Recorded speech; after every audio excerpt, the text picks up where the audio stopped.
ಕಲ್ಲಿನಾಗ್ ಭಾಗ್ಯವಂತಿ ದೇವಿದ ಪಾದ ಬೆಳೆಲತ್ತಂದ್ರ ನೀವು ಖರೆ ತಿಳಿತ್ರಿ. ಜೈ ಶ್ರೀರಾಮ್ರಲ್ಲ ಉತ್ತರ ಕರ್ನಾಟಕ ಮಂದಿಗ ಇವತ್ ನಾ ಬಂದಿದ್ದು ಬೀದರ್ ಜಿಲ್ಲೆದಾಗ ಬರುವಂತ ಕಲ್ಲೂರ್ ಗ್ರಾಮಕ್ಕೆ. ಕಲ್ಲೂರ್ನಾಗ ಯಾವ ದೇವಸ್ಥಾನ ಅಂದ್ರ ಭಾಗ್ಯವಂತಿ ದೇವಿ ದೇವಸ್ಥಾನ. ಕಲ್ಲೂರ್ ಹುಮ್ನಾಬಾದಿಂದ ಬರೀ 15 ಕಿಲೋಮೀಟರ್ ಬರ್ತದ. ಇನ್ನು ಈ ದೇವಸ್ಥಾನದ ಇತಿಹಾಸ ನೋಡೋದಾದ್ರೆ ಮೊದಲು ಈ ದೇವಸ್ಥಾನ ಇದ್ದ ಸ್ಥಳದಾಗೆಲ್ಲ ಫುಲ್ ಕಂಟಿ ಕಂಟಿ ಆಗಿತ್ತು. ಆ ಕಂಟಿ ಮೇಲೆ ಪ್ರತಿದಿನ ಬಂದು ಒಂದು ಸರ್ಪ ಕೂಡ್ತಿತ್ತಂತ.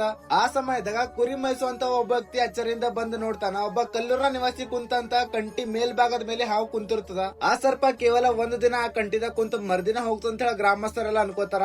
ಆದ್ರ ಆ ಸರ್ಪ 8 ದಿವಸಗಳ ಕಾಲ ಅದೇ ನಡ ಇರ್ತದ. ಆಗ ಒಬ್ಬ ಮಠದ ಶ್ರೀಗಳ ಬಳಿ ಹೋಗಿ ಆದ ಎಲ್ಲ ವಿಚಾರವನ್ನ ತಿಳಿಸ್ತಾರ. ಆಗ ಶ್ರೀಗಳು ನೀರನ್ನು ಮಂತ್ರಿಸಿ ಆ ಸರ್ಪ ಇದ್ದಂತ ಸ್ಥಳದ ಹಾಕ್ಲಕ್ ಹೇಳ್ತಾರ. ಆ ನೀರು ಹಾಕಿದ ನಂತರ ಸರ್ಪ ಕೂಡ ಎಲ್ಲೂ ಎದ್ದು ಹೋಗಲ್ಲ. ಇನ್ನು 28 ದಿನಗಳ ಕಾಲ ಆ ಸರ್ಪ ಅದೇ ಸ್ಥಳದಾಗ ಕೂಡ್ತದ. ಅದನ್ನು ನೋಡಿದ ನಂತರ ಮಠದ ಶ್ರೀಗಳು ಈ ಸರ್ಪ ಭಾಗ್ಯವಂತಿ ಮಾತಿದ ಅದ ಅಂತ ಹೇಳ್ತಾರ. ಆಗ ಆ ಸರ್ಪ ದೇವಸ್ಥಾನದಾಗ ಇದ್ದಂತ ಬೇನ್ ಗಿಡ ಒಳಗ್ ಮಾಯ ಆಗ್ತದ ಅಂತ ಅಂತಾರ. ಈ ದೇವಸ್ಥಾನ ಕಟ್ಟಿ 12 ವರ್ಷ ಆಯ್ತು. ದೇವಸ್ಥಾನದ ಮುಂಭಾಗದಾಗ ನಮಗ ಜನರು ಹರಕೆ ಮಾಡಿ ಮುಡುಪು ಕಟ್ಟಿದಂತ ತೆಂಗಿನಕಾಯಿ ನೋಡ್ಲಕ್ ದೊರಿತಾವ. ಅದೇ ರೀತಿ ಈ ದೇವಸ್ಥಾನದಾಗ ಇಲ್ಲಿವರೆಗೂ ಯಾರೆಲ್ಲ ಮಕ್ಕಳಾಗ್ಲಿ ಅಂತ ಕೇಳ್ಕೊಂಡು ಮುಡುಪು ಕಟ್ಟ್ಯಾರ ಅವರಿಗೆಲ್ಲ ಸಂತಾನ ಭಾಗ್ಯ ಸಿಕ್ಕದಂತಾರ. 500 ಮಂದಿಗೆ ಮಕ್ಕಳ ನಿಮ್ಗೇನ್ರ ವಿಡಿಯೋ ಇಷ್ಟ ಆಗಿತ್ತು ಅಂದ್ರೆ ಫಾಲೋ ಮಾಡ್ರಿ, ಶೇರ್ ಮಾಡ್ರಿ. ನಿಮ್ಮೂರಾಗ ಯಾವ ಪ್ಲೇಸ್ ಫೇಮಸ್ ಅಂತ ಹೇಳಿ ಕಮೆಂಟ್ ತಿಳಿಸ್ರಿ. ಮತ್ ಸಿಗರ್ ಮುಂದಿನ ವಿಡಿಯೋದಾಗ. ಜೈ ಶ್ರೀರಾಮ್, ವಂದೇ ಮಾತರಂ.